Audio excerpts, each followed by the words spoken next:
দেখে নিন আজকের বাছাই করা 25টি গুরুত্বপূর্ণ তাজা সংবাদ। শুরুতেই থাকছে আজকের নজরকাড়া শিরোনাম। প্রতিদিন এমন নির্ভরযোগ্য খবর পেতে আমাদের চ্যানেল সাবস্ক্রাইব করে সাথে থাকুন, আর ভিডিওটি ভালো লাগলে অবশ্যই একটি লাইক দিন। বাংলা বলার অপরাধে খুন পরিযায়ী শ্রমিক, আইন আনার চ্যালেঞ্জ কেন্দ্রকে। মমতার বাংলায় শুধু বোমা চলে, নির্মলার তো পাল্টা তৃণমূলের কর হিসাব। রাহুলের সাংসদ পদ খারিজের দাবিতে বিজেপি, প্রিয়াঙ্কার কড়া জবাব। অর্থমন্ত্রীর কটাক্ষে পাল্টা অভিষেক, আমাকে ঠিক প্রমাণ করার জন্য ধন্যবাদ। রক্ত গঙ্গা বয়ে যাক, মন্তব্যে রাজনৈতিক ঝড়, পাল্টা জবাব ব্রাত্যর। কেন্দ্রীয় অর্থমন্ত্রী নির্মলার যোগ্যতা নিয়ে প্রশ্ন, কটাক্ষ কল্যাণের। বেলডাঙ্গা অশান্তি কাণ্ডে ধৃতদের জেল হেফাজতের মেয়াদ বৃদ্ধি। লক্ষ্য 26, নাটাবাড়িতে জোড়া ফুল নাকি বিজেপির দখল বজায় থাকবে। বাংলাদেশে জামাত হুমকি, বিএনপি ক্ষমতায় এলে চ্যালেঞ্জের আশঙ্কা, তসলিমা নাসরিন। উচ্চ মাধ্যমিকের আগে বিয়ে, পরীক্ষা কেন্দ্রে বধূকে নিয়ে টানাটানি। লক্ষ্মীর ভান্ডার খারাপ নয়, মুখ খুললেন মিঠুন চক্রবর্তী। অভিষেকের প্রস্তাবে মান্যতা দিল কলকাতা হাইকোর্ট, কিসে মিলল সম্মতি। পশ্চিমবঙ্গে ভোট কত দফায়, কেন্দ্রীয় বাহিনীর উপরেই নির্ভর সিদ্ধান্ত। বিজেপির সমর্থনে সরকার গড়তেও আপত্তি নেই, জানালেন হুমায়ুন কবির। নিপায় আক্রান্ত হয়ে রাজ্যে প্রথম মৃত্যু, বারাসাতের তরুণীর মৃত্যুতে উদ্বেগ। বাংলা বলায় পুনেতে খুন পরিযায়ী, পরিবারের পাশে মমতা। ভবানীপুরে হার ভয়ের আশঙ্কা, বিস্ফোরক ভিডিও সামনে এনে শুভেন্দুর আক্রমণ। বিধানসভা ভোটে প্রার্থী হতে তৃণমূল ভবনে বায়োডেটার ঢল। এসআইআর ইস্যুতে ভার্চুয়াল বৈঠক, রাজ্যের সিইওর সঙ্গে জ্ঞানেশ কুমারের আলোচনা। এবার আবাসনেই ভোট কেন্দ্র, কমিশনের সিদ্ধান্তে নতুন সমীকরণ। রাহুলের সাংসদ পদ খারিজের নোটিশ, বিজেপির নিশিকান্ত দুবের পদক্ষেপে চাঞ্চল্য। বালি মাফিয়াদের সঙ্গে বিজেপি যোগ, ইডি সিবিআই এর ভূমিকা নিয়ে প্রশ্ন। তৃণমূলের সঙ্গে জামাতের তুলনা বিজেপির, কটাক্ষে ব্রাত্যর পাল্টা জবাব। শিক্ষাঙ্গনে দুষ্কৃতী হামলা, শিক্ষামন্ত্রীর হস্তক্ষেপ চাইলেন অধীর রঞ্জন। বাবরি যাত্রা থেকে হুমায়ুনের হুঙ্কার, টিএমসি বিজেপি দ্বন্দ্বে নতুন আগুন। আবার অশান্ত হতে পারে বাংলা, হুমায়ুন কবিরের গ্রেফতারির দাবিতে থানায় অভিযোগ।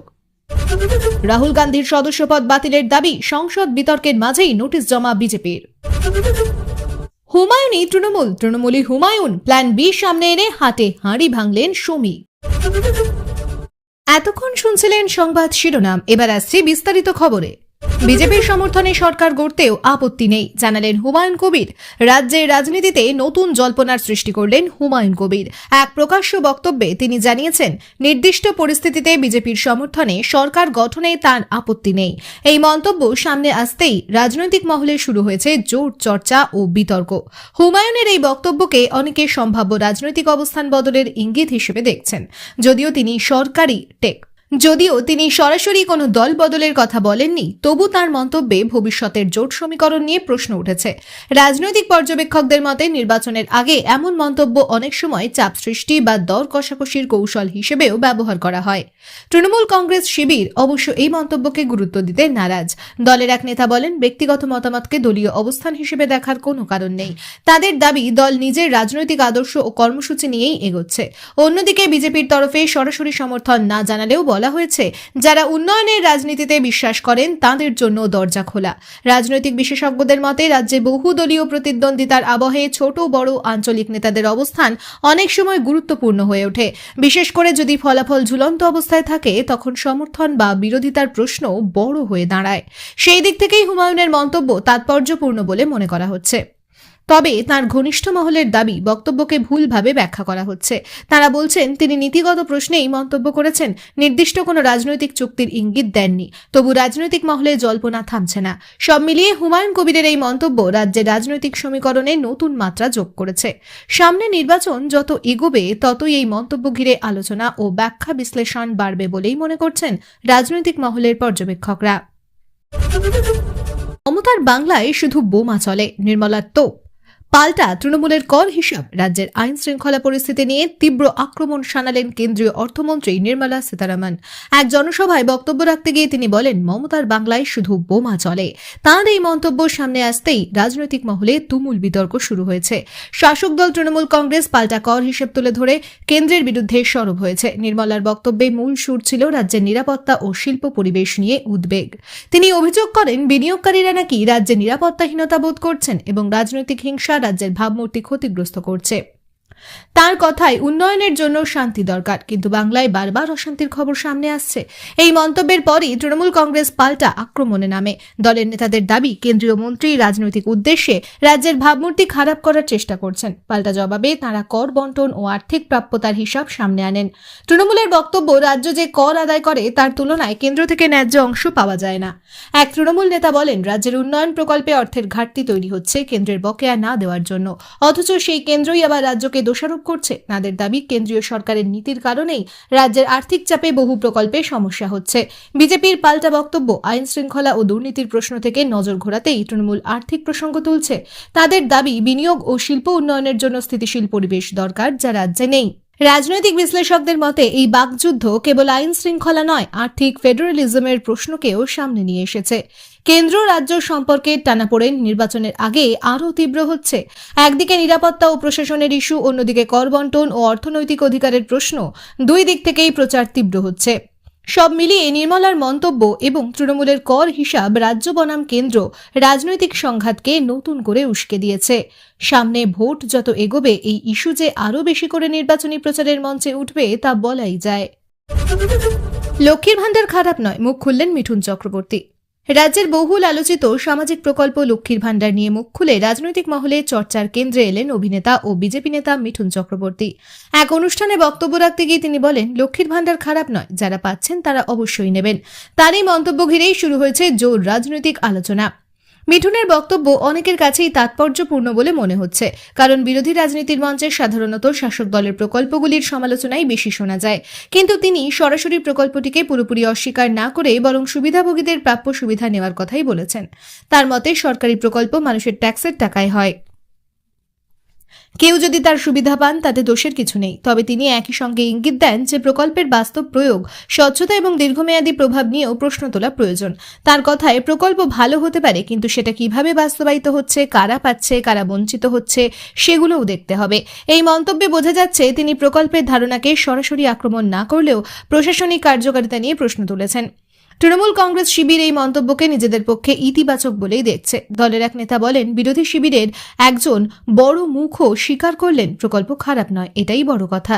তাদের দাবি, লক্ষ্মীর ভাণ্ডার রাজ্যের লক্ষ লক্ষ মহিলার আর্থিক নিরাপত্তায় গুরুত্বপূর্ণ ভূমিকা নিয়েছে। অন্যদিকে বিজেপির একাংশ বলছে, মিঠুনের বক্তব্যকে ভুলভাবে ব্যাখ্যা করা হচ্ছে। তাদের মতে তিনি কেবল সাধারণ মানুষের প্রাপ্য সুবিধা নেওয়ার কথা বলেছেন, কিন্তু প্রকল্পের রাজনৈতিক ব্যবহার বা আর্থিক স্থায়িত্ব নিয়ে প্রশ্ন তুলতেই চেয়েছেন। রাজনৈতিক বিশ্লেষকদের মতে এই মন্তব্য রাজ্যের ভোট রাজনীতিতে তাৎপর্যপূর্ণ হতে পারে, কারণ সামাজিক প্রকল্পগুলি এখন নির্বাচনী প্রচারের বড় ইস্যু।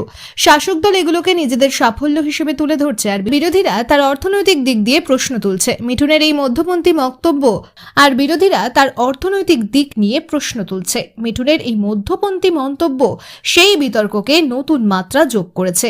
সব মিলিয়ে লক্ষ্মীর ভাণ্ডার নিয়ে মিঠুন চক্রবর্তীর মন্তব্য রাজনৈতিকভাবে আলোড়ন তুলেছে। সামনে নির্বাচন যত এগোবে এই প্রকল্প ও এর প্রভাব নিয়েই আরও বেশি আলোচনা শোনা যাবে বলেই মনে করছেন পর্যবেক্ষকরা। অভিষেকের প্রস্তাবে মান্যতা দিল কলকাতা হাইকোর্ট, কিসে মিলল সম্মতি? রাজ্য রাজনীতিতে গুরুত্বপূর্ণ মোড় এনে দিল কলকাতা হাইকোর্টের এক সিদ্ধান্ত। তৃণমূল কংগ্রেসের নেতা অভিষেক বন্দ্যোপাধ্যায়ের একটি প্রস্তাবে আদালত মান্যতা দিয়েছে বলেই জানা গেছে। ঠিক কোন বিষয় নিয়ে সম্মতি মিলল তা নিয়ে রাজনৈতিক মহলে জোর আলোচনা শুরু হয়েছে। সূত্রের খবর, বিষয়টি প্রশাসনিক প্রক্রিয়া ও আইনি ব্যাখ্যার সঙ্গে যুক্ত ছিল। অভিষেকের তরফে আদালতে একটি নির্দিষ্ট আবেদন জানানো হয়, যেখানে তিনি কিছু শর্ত বা পদ্ধতি সংশোধনের আর্জি জানান। আদালত সেই প্রস্তাবের নির্দিষ্ট অংশে সম্মতি জানিয়ে নির্দেশ দেয় বলে জানা গেছে, যদিও পূর্ণাঙ্গ রায় প্রকাশের পরই বিস্তারিত স্পষ্ট হবে। তৃণমূল শিবির এই সিদ্ধান্তকে ইতিবাচক হিসেবে দেখছে। দলের এক নেতা বলেন, আদালত আমাদের যুক্তিকে গুরুত্ব দিয়েছে, এতে স্পষ্ট আইনি পথেই আমরা লড়াই করছি। অন্যদিকে বিরোধীরা বলছে বিষয়টি সম্পূর্ণ আইনি প্রক্রিয়ার অংশ এবং এটিকে রাজনৈতিক সাফল্য হিসেবে দেখানো ঠিক নয়। আইন বিশেষজ্ঞদের মতে আদালতের সম্মতি মানেই চূড়ান্ত রায় নয়, অনেক সময় শর্ত সাপেক্ষে বা আংশিকভাবে আবেদন মঞ্জুর করা হয়, ফলে পুরো নির্দেশনা খতিয়ে দেখা জরুরি। আদালত সাধারণত প্রশাসনিক স্বচ্ছতা ও আইনের সঠিক প্রয়োগ নিশ্চিত করতেই এই ধরনের সিদ্ধান্ত নেয়। রাজনৈতিক বিশ্লেষকদের মতে আদালতের যে কোনো সিদ্ধান্তই নির্বাচনের আগে রাজনৈতিক বার্তা বহন করতে পারে, বিশেষ করে যদি তার শাসক দলের কোনো শীর্ষ নেতার আবেদনের সঙ্গে যুক্ত থাকে, তবে তার প্রভাব আরও বেশি হয়। সব মিলিয়ে অভিষেকের প্রস্তাবে হাইকোর্টের এই মান্যতা নতুন করে রাজনৈতিক আলোচনার জন্ম দিয়েছে।